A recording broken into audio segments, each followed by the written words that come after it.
사실 오늘 말씀드릴 차례가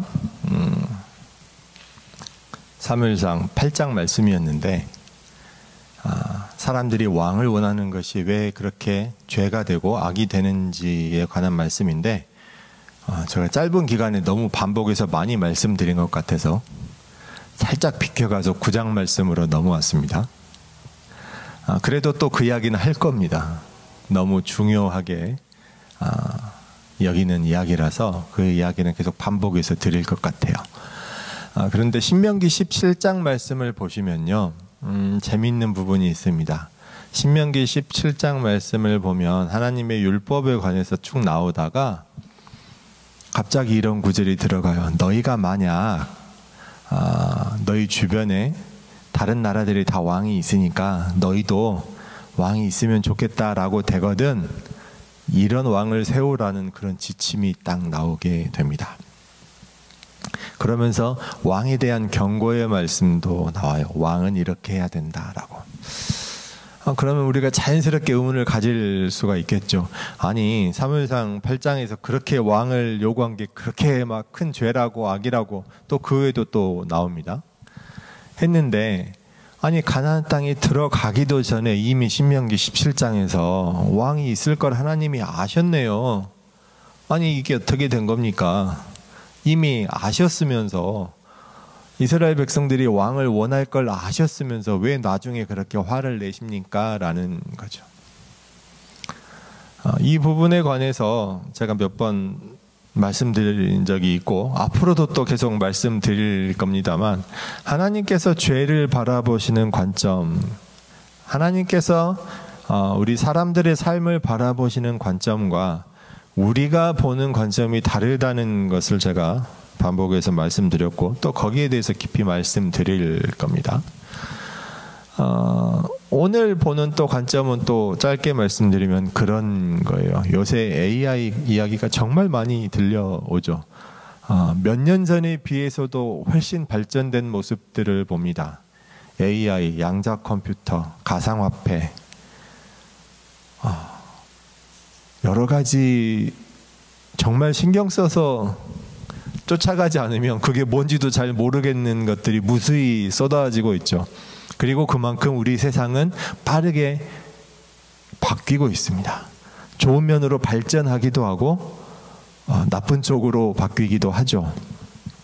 이 이야기를 왜 하냐면요, 이 모든 바뀌는 변화에 있어서 우리가 그 모든 걸 다 알지는 못하더라도 우리 스스로 하나님의 말씀에 의거해서 어떤 것이 하나님 뜻에 어긋나는 것인지 정도는 알 수 있어야 하는 것이죠.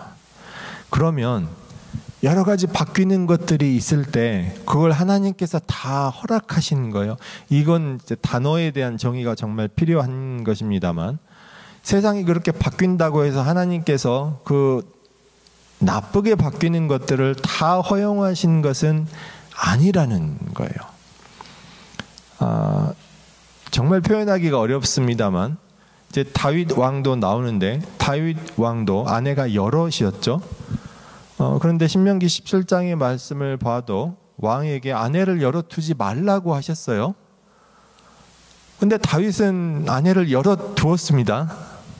다윗은 굉장히 하나님께 기본적으로 칭찬을 많이 받은 사람인데, 그리고 나중에 범죄했을 때 나단 선지자가 다윗에게 와가지고 막 질책할 때도 그런 표현이 들어가요. 네가 다른 여자를 원했으면 내가 주었을 텐데 라는 식으로 이해할 수 있는 이야기를 들으면 이거 뭐야, 하나님께서 이런 걸 허용하시는 거야?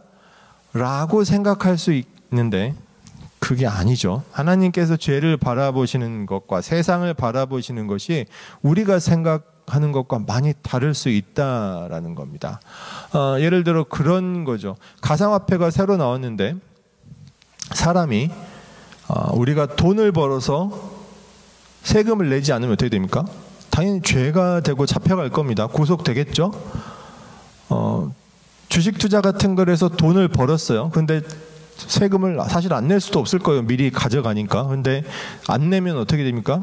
큰 죄가 되고 잡혀가겠죠. 그런데 가상화폐가 처음 생겼을 때, 사실 요새 잘 모르겠습니다. 요새는 어떤지 모르겠는데, 가상화폐가 생겨서 흔히 그 코인이라고 부르는 걸 투자해서 돈을 벌었어요. 근데 세금을 안 내면 어떻게 됩니까? 세금을 안 내면 어떻게 되는 게 아니라 세금을 낼 필요가 없었죠. 왜냐하면 가상화폐는 실제 실물이 아니니까, 있는 물건이 아닌 거예요. 없는 거에 대해서 투자하고 없는 걸로 돈을 벌었기 때문에 세금을 안 내도 됐었습니다. 지금은 모르겠습니다. 예전에 그랬다는 이야기죠. 요새 뭐 한국에서 주가 조작 가지고 막 이야기 나면서 주가 조작하면 안 된다. 당연히 안 되죠. 그게 범죄라고 막 할 텐데, 만약 우리 베드로 사도나 바울 사도 같은 사람들이 주가 조작에 대해서 딱 보면 뭐라고 말했을까요? 알 수 있었겠어요? 시대는 그만큼 막 빠르게 변해가고 법으로 규정하지 않으면 죄가 되지 않는 상황이 되었죠. 그런데 그게 법으로 죄가 되지 않는다고 해서 그 하나님께서 다 허용하신 겁니까? 절대 아니라는 거죠. 최근 며칠 사이에 한국 뉴스를 좀 보면서 뭐 압수수색하면서 교회가 연관되는 걸 보면서 굉장히 가슴이 아팠어요. 그런데 어이가 없는 건 들려오는 목소리가 이거는 하나님에 대한 도전이다, 잘못된 거다, 이렇게 말하는 목사님들이 계시더라고요. 아니, 목사가 죄를 지으면 조사하면 하나님을 대적하는 겁니까? 저는 개인적으로 요새 기도하는 제목이 하나가 있는데, 한국 교회가 먼저 나서서 제안을 하고 그런 사회적 운동 같은 걸 했으면 좋겠어요. 교회도 세금 내게 해주세요. 교회가 당연히 세금을 내야 합니다. 일부 어떤 분들은 하나님의 종이 사꾼이 아닌데 거룩한 하나님의 종한테 세금을 매기려고 한다고, 말도 안 되는 소리죠. 그런 거짓말을, 말도 안 되는 소리를 당당하게 한다는 게 너무 어이가 없는데, 종교단체가 세금을 내지 않아서 가장 큰 혜택을 보는 종교단체는 어디입니까? 흔히 말하는 이단 사이비 종교단체들이에요. 요새 이슈가 되는 뭐 통일교니 뭐 신천지니 뭐 JMS니 하는 그런 이상한 단체들이 세금을 내지 않으니까, 재정적으로 투명하지도 않고 그렇게 모인 돈으로 정치 자금으로 후원하고 불법적인 투자를 하고 굉장히 문제가 되는 것들이죠. 오히려 건전한 종교단체들은 세금을 내는데 아무런 문제도 없고 오히려 내는 게 좋아요. 뭐 요새 얼마나 바뀌었는지는 모르겠습니다만, 예전에 한국 가서 목사님들 만났을 때 개척교회를 하거나 작은 교회 목사님들은 은행에서 신용카드도 만들지 못한다고 하더라고요. 목사라는 그 직업이 세금 보고한 게 없어서 거의 뭐 백수나 다름없어서 신용카드 발급도 안 된다고 하는 이야기를 들을 정도였어요. 저 갑자기 좀 흥분해서 옆으로 좀 빠진 것 같습니다. 죄송합니다. 아무튼 제 개인적인 기도 제목은 그래요. 한국 교회가 이번 기회에 나서서 세금을 낼 수 있게 되면 교회도 조금 더 좋은 방향으로 발전하고, 다른 종교단체들도 한국에서 좀 정화되면서 왜 그렇게 한국에 말도 안 되는 이단 사이비들이 많은지, 그런 것들이 좀 정리될 수 있는 좋은 기회가 되면 좋겠다라는 마음으로 열심히 기도하고 있습니다. 오늘 본문 16절에 보면요, 하나님께서 왕을 세우시는 목적에 대해서 분명하게 밝히고 계세요. 첫째는 내 백성을 구원하는 것입니다. 그리고 둘째는 내 백성을 돌보는 것이에요. 이 중에서 보통 우리는 백성을 구원하는 것에 초점을 맞춥니다. 성경의 기록도 사실 그쪽이 더 많이 돼 있어요. 그 이유는 짧은 그 고통받는 백성을 구원하시는 하나님의 역사가 굉장히 우리에게 임팩트 있게 다가오니까 그 부분이 우리 기억에 더 많이 남는 것이죠. 그런데 사실 정말 중요한 것, 중요하다고 해야 될까요? 정말 힘든 것, 우리에게 표현하기가 어렵습니다. 죄송합니다. 더 깊이 다가오는 것은 하나님의 백성을 돌보는 것이에요. 왜냐하면 순간으로 보아도 구원하는 건 짧은 순간인데 돌보는 것은 굉장히 긴 시간입니다. 흔히 뭐 우리 하는 말에도 긴 병에 효자 없다라는 그런 말도 있잖아요. 이 무슨 뜻이냐면요, 왕이 하나님의 사명을 받고 그 사명에 충성해서 하나님의 백성을 막 구원해 나가는 데는 굉장히 큰 시련과 어려움이 있더라도 그걸 이겨내기 위해서 굉장히 많은 노력을 하고, 하나님께서 역사하시는 강력한 기적적인 일들이 잘 벌어지고 거기에 충성해서 하나님의 백성을 구원하는 일들이 잘 벌어집니다. 그런데 그 이후에 쭉 이어지는 그 왕의 평생의 삶을 통해서 일어나는 일들을 보면요, 그 왕의 입장에서 볼 때는 굉장히 어려움이 닥치게 됩니다. 왕만이 아니죠. 사사도 마찬가지고 선지자도 마찬가지입니다. 우리가 기드온 선지자를 봤습니다만 어떻습니까? 기드온이 하나님의 말씀을 받아서 이스라엘 백성을 구원하는 데서는 아무런 문제가 없었습니다. 근데 그 다음에 어떤 문제가 생겼습니까? 모든 그런 전쟁에서 승리한 후에 큰 영광과 승리가 다가왔을 때 그것을 온전히 하나님께 돌리지 못하고 내 욕심에 내가 갖고 싶은 것들이 생기고 내 생각이 강해지고 그러면서 문제가 생겼죠. 왕은 더한 것입니다. 역시 신명기 17장에 보면 하나님께서 사람들이 왕을 원할 때 어떻게 해야 될지를 자세하게 간략하게 규정하고 있는데 크게 세 가지, 네 가지 그 정도예요. 첫 번째는 병마를 많이 가지지 말 것. 그러니까 강한 군대를 가지지 말 것이죠. 그 다음에 애굽으로 돌아가지 말 것. 병마를 위해서 애굽으로 돌아가지 말 것이 기록되어 있는데, 이걸 이해하기 쉽게 바꾸면 그런 거예요. 너 왕을 세우면 그 왕은 강한 군대를 만들어서 군대에 의지하지 말고 강한 군대를 가진 외국 나라에 의지하지 말라는 거예요. 아니, 나라를 지키고 어려움에 빠진 나라를 구원하려면 필수적인 게 강한 군대인데 왜 군대에 의지하지 말라고 합니까? 또 실제로 보면 뭔가 군사적인 위기에 닥쳤을 때 할 수 있는 가장 강력한 정치적인 행동이 뭐예요? 외교력을 통해서 외국의 도움을 받는 것도 충분히 해야 되는 일이죠. 그런데 하나님께서 딱 두 가지를 먼저 언급하세요. 강한 군대를 만들어서 의지하지 말고 강한 군대를 가진 외국에 의지하지 말라는 두 가지를 요구하십니다. 사실 우리에게는 이해하기 힘든 일이죠. 그런데 그만큼 중요하기 때문이에요. 왕에게 중요한 것은 우리가 왕을 생각할 때 왕을 주인공으로 생각하거든요. 그래서 왕이 주인공이라서 왕의 능력으로, 왕의 훌륭한 지도력으로, 뭔가 특별한 힘으로, 특별한 능력으로, 삼손이 가진 힘처럼 그런 특별한 힘으로 구원하려고 노력하는 거예요. 그런데 실제로 이루어지는 하나님의 구원은 어떻습니까? 하나님께서 하시죠. 왕은 쓰임받는 거예요. 주인공이 누굽니까? 우리는 왕을 주인공이라고 생각하지만 실제로 주인공은 하나님의 백성인 거예요.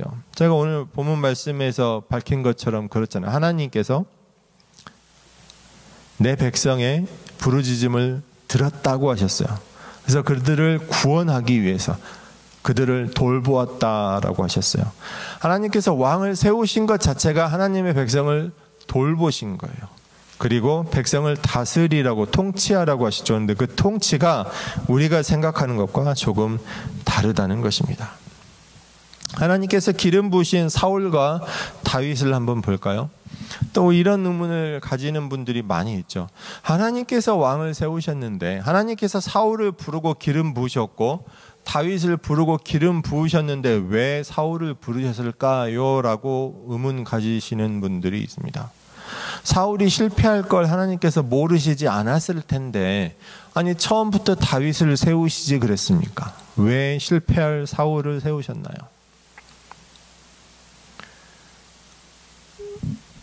각자 댁에 가셔서 한번 생각해 보시기 바랍니다. 왜 하나님께서 사울을 세우셨을까요? 제가 들은 재미있는 답이 몇 가지가 있어요. 몇 분들이 이야기해 주신 것 중에, 그 중에 하나는 다윗이 아직 어려서 태어나지 않았으니까 하나님께서 기다리신 거 아닌가요? 라고 말씀하신 분도 계셨고,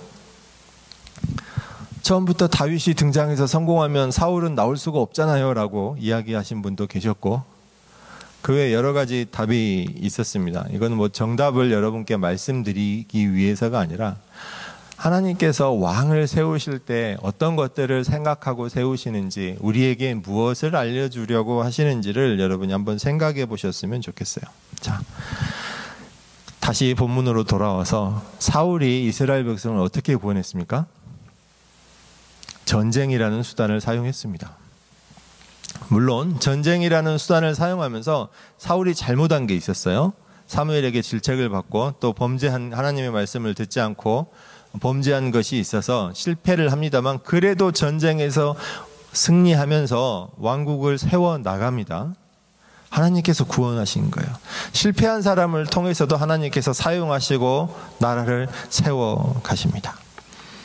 다윗은 어떻습니까? 다윗은 어떤 방법으로 이스라엘을 구원합니까? 우리가 다윗 하면 떠올리는 게 가장 먼저 어린 다윗이 나와가지고 물맷돌 돌려서 골리앗을 물리친 그 사건을 생각하죠. 물론 그 안에 우리가 보아야 할 하나님의 메시지가 많이 있습니다만, 그 이후에 다윗이 왕이 되어가고 왕국을 세워가는 과정을 보면 역시 전쟁이 빠지지 않죠. 전쟁을 통해서 나라를 세워갑니다. 나중에 다윗이 하나님의 성전을 지으려고 할 때 하나님께서 뭐라고 하셨다고요? 네가 손에 흘린 피가 너무 많아서 너는 내 하나님의 성전을, 내 성전을 세울 자격이 없다. 내 성전을 세우지 못하게 하겠고 네 아들에게 세우게 하겠다. 그런 말씀을 하실 정도였어요. 다윗의 삶에도 전쟁은 끊이지 않습니다. 자, 그러면 예수님은 여러분을 어떻게 구원하셨습니까? 예수님께서 이 땅에 오셨을 때 이스라엘 백성들이 뭘 기대했을까요? 당연히 전쟁을 기대해야 하는 겁니다. 군사를 모아서 전쟁하는 것만이 아니라 모세가 그랬듯이 뭔가 하나님의 초자연적인 기적적인 능력을 사용해서 로마 군대를 물리치기를 기대했겠죠. 그런데 예수님께서 사용하신 방법은 전쟁이 아니었습니다. 사실 어떻게 보면 인류 역사상 누군가를 구원하는데 전쟁이라는 방법이 사용되지 않은 단 한 번의 사건일지도 모릅니다. 사람들은 당연히 전쟁을 기대하고, 전쟁을 기대한다는 건 뭐냐면 싸워서 이기는 걸 기대한다는 거예요. 좀 더 본질적으로 보면 뭐냐면 나는 좋은 편, 내 적은 나쁜 편, 이 인식이 박혀 있는 겁니다.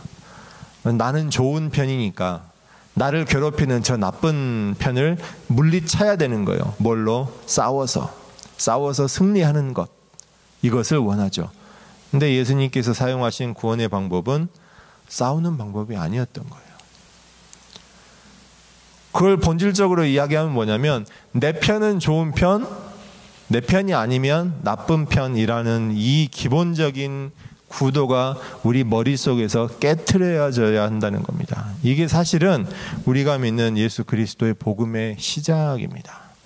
이게 되지 않으면 제대로 하나님의 말씀을 믿을 수가, 받아들일 수가 없게 되는 거예요. 우리는 예수님을 잘 믿는다고 하면서도 이 구조에서 벗어나지 못하는 분들을 봅니다. 나를 축복하시는 하나님은 좋은 하나님, 내게 잘해주는 성도는 좋은 성도, 나한테 잘해주는 목사님은 좋은 목사님, 나에게 잘 못해주는 사람은 좋은 편이 아닌 거죠. 지금은 교회 시대죠. 교회의 역할은 뭘까요? 누구와 싸워서 승리할까요? 흔히 막 세상과 싸워서 승리하라고 말합니다. 세상과 싸운다는 게 뭘까요? 어떻게 싸울까요? 우리가 물리쳐야 될 적이 누굽니까? 우리가 승리하는 방법은 예수 그리스도의 복음으로 승리해야 되겠죠. 예수님이 그랬던 그 복음을 증거하는 것으로 승리해야 합니다. 구원하는 것에 관해 이야기를 지금 드리고 있는데, 두 번째 돌보는 것에 관해서 말씀을 드리려고 해요. 그러니까 왕의 통치에 관해서입니다. 하나님의 구원하심은 어떻게든지 이루어진다고 보여지는 경우가 있습니다. 이게 무슨 뜻이냐면 사람이 볼 때에 좋은 사람이 나쁜 사람이든 능력이 좋은 사람이든 능력이 좀 부족해 보이는 사람이든 어떻게든 구원이 될 거라고 믿어지는 경향이 있습니다. 자, 대표적으로 사울이 그렇고요. 우리가 볼 때 사울 그러면 뭔가 나쁜 왕, 부족한 왕 이렇게 생각하기 쉽지만 어떻게든 하나님께서 사울을 기름 부으시고 사용하셨고 나라를 만드셨어요. 또 대표적으로 요나가 있습니다. 선지자 중에. 하나님의 말씀을 받고 어땠습니까? 하나님의 말씀을 듣기 싫어서 도망친 사람이죠. 그런데도 하나님께서는 어때요? 그 요나를 붙잡아서 강제로 데리고 오시고 요나를 사용하셔서 놀라운 일을 이루시죠. 이런 걸 보면서 물론 굉장히 큰 은혜이죠. 하지만 우리가 볼 때 어떻게든 하나님께서 구원하려고 마음 먹으시면 이루시는구나 이렇게 생각하기가 쉽다는 겁니다. 물론 그러면 이렇게 넘어졌을 경우에 하나님께서 강제로 붙잡아 일으키실 때 거기에 순종하는 자는 다시 사용을 받지만 그렇게 넘어져 버린 사람을 하나님께서 이렇게 세우셨는데 그럼에도 불구하고 따르지 못하거나 또다시 반복해서 넘어지거나 하나님의 말씀을 거부하면 어떻게 됩니까? 그냥 버려지게 되죠. 다른 사람으로 바뀌게 됩니다. 사울의 경우가 그런 경우입니다. 요나 같은 경우는 물고기 뱃속에서 회개하고 다시 쓰임을 받게 되지만 사울 같은 경우는 어때요? 자신의 범죄함으로 인해서 왕위를 그냥 뺏겨버렸습니까? 사실은 그 후에 수십 년 동안에 많은 기회가 있었음에도 불구하고 자신이 했던 잘못을 계속 반복해서 저지르게 됩니다. 하나님을 의지하지 못하고 인간적인 방법을 사용해서 구원하려는 그것 때문에 하나님께 버림을 받았는데 그 이후에 수십 년의 기간 동안 계속해서 인간적인 방법을 의지하면서 잘못을 반복함으로 인해서 어떻게 보면 하나님께 버려지고 다윗이라는 새로운 왕으로 바뀌어지게 됩니다. 이 하나님의 백성을 돌본다는 것, 왕으로서 통치한다는 것, 이것은 그냥 다스리면 되는 거 아닌가요? 라고 생각할 수 있지만 사실은 이게 구원하는 것보다 더 어렵게 느껴지기도 합니다.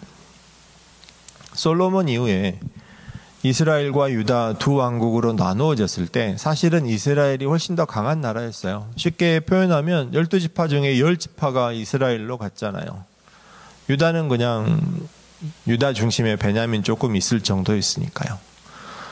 그렇게 훨씬 유다보다 크고 강하고 사람 숫자도 많았던 이스라엘에서는 선한 왕이 나오지 못하죠.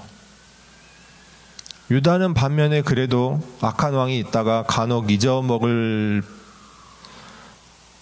적 하다가 한두 명씩 그래도 선한 왕이 한 4명, 5명 그 정도 나와서 하나님 앞에 순종하는 모습을 보여줍니다. 어떤 분들은 이걸 다윗의 후손이었기 때문이야, 혈통적인 이유라고 말씀하시는 분이 있는데 절대로 그렇지 않습니다. 절대로 그렇지 않고 오히려 이스라엘 사람들이 볼 때 나라가 두 개 있는데 북왕국 이스라엘과 남왕국 유다가 있는데 더 크고 강한 나라였기 때문에 경제적인 규모나 군사적인 규모가 더 크고 강했기 때문에 오히려 하나님을 온전히 의지하지 못했다라는 이유가 훨씬 더 타당하지 않을까 생각을 해봅니다.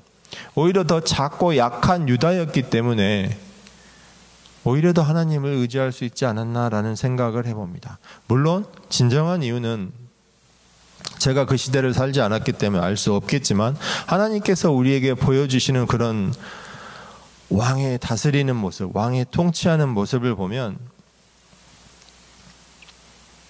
우리가 생각해야 될 것들이 다른 곳에 있다는 걸 알게 됩니다. 무슨 뜻이냐면요. 자, 신명기 17장에 보면 여기서 또 두 가지를 이야기하는데 하나는 아내를 많이 두지 말라는 거예요. 그리고 두 번째는 개인적인 치부를 하지 말라는 겁니다.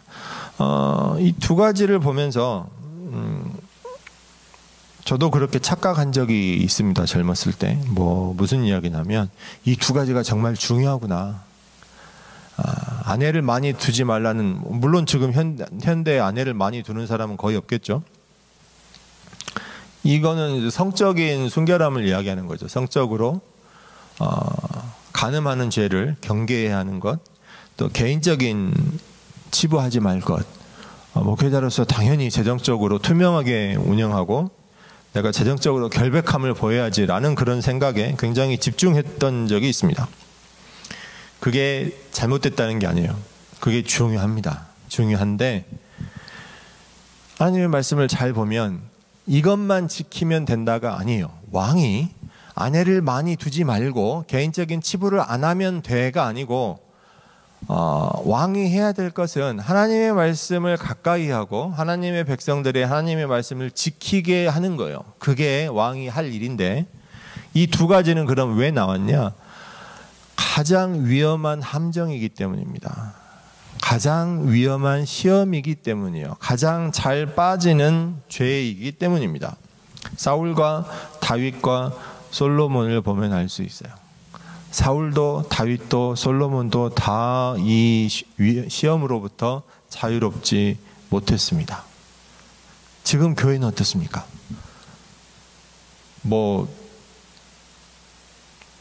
아내를 많이 두는 사람은 없다고 하겠지만 규모가 커지고 물질이 많아지고 명예가 높아지고 권력이 많아지면 성적인 스캔들과 돈에 관련된 스캔들 우리가 많이 보게 되죠.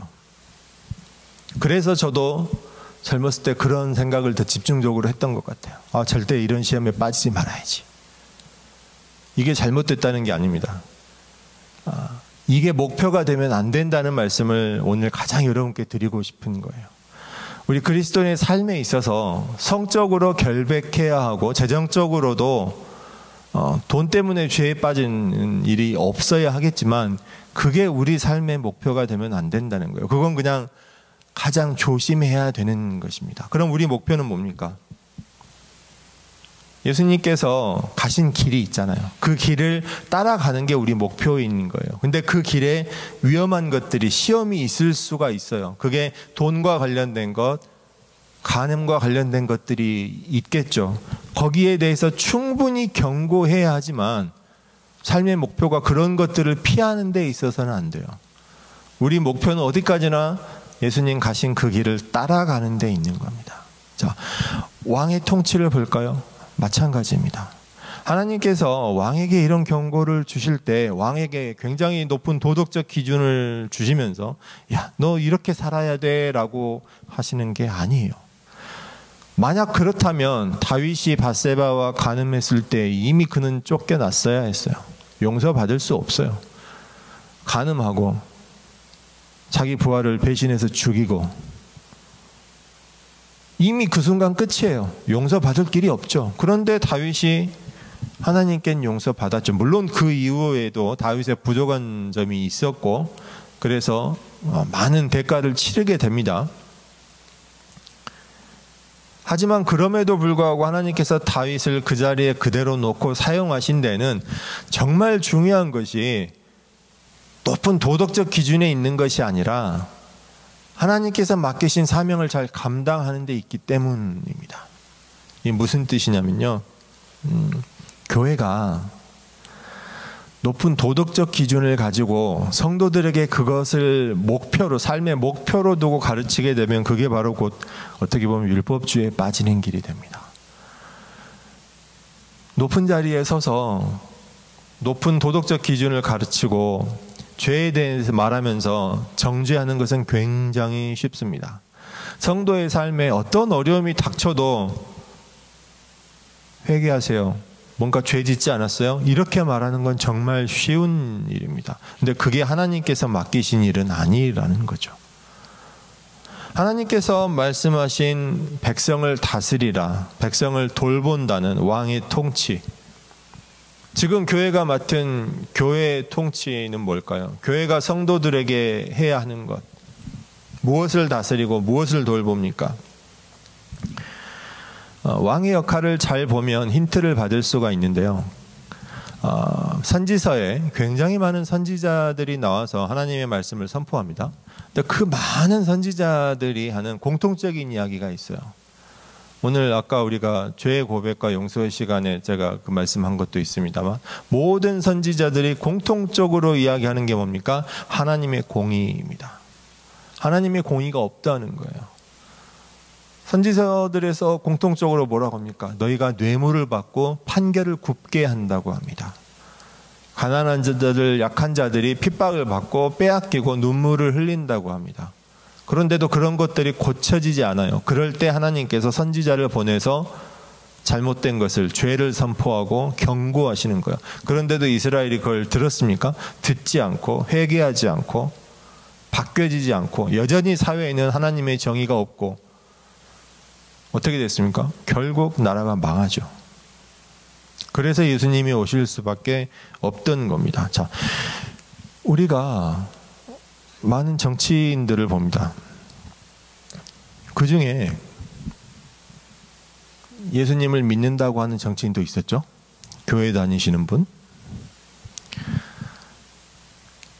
교회 다니지 않는 분도 있죠. 예를 들어서 교회 다니는 분하고 절에 다니는 분하고 두 사람이 대통령 선거에 나오면 누구를 뽑으실 건가요? 둘이면 너무 그런가요? 그러면 교회 다니는 분, 성당 다니는 분, 절에 다니는 분 세 사람이 대통령 후보로 나왔습니다. 누구 뽑으실 건가요? 종교는 전혀 고려 대상이 아닌가요?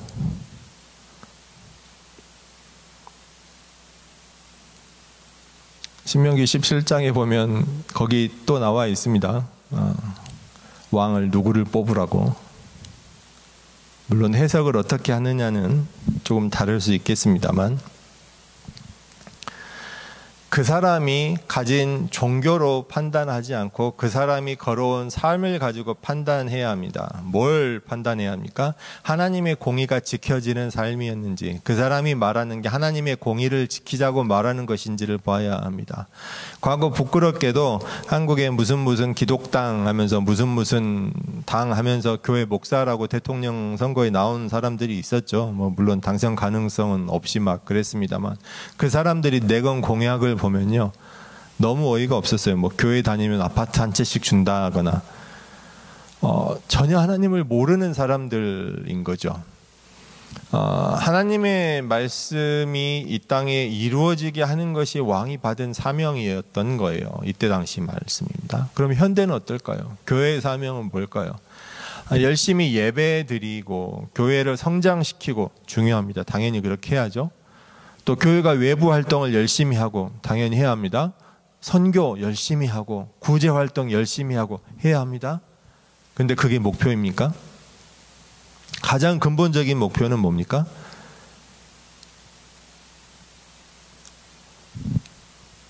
적어도 사회에 하나님의 정의가 있어야 했죠. 그러면 교회는, 그리고 그리스도인은 거기에 쓰임 받아야 합니다. 우리 삶이 바뀌어야 하는 거죠. 그게 가장 큰 첫 번째 목적입니다.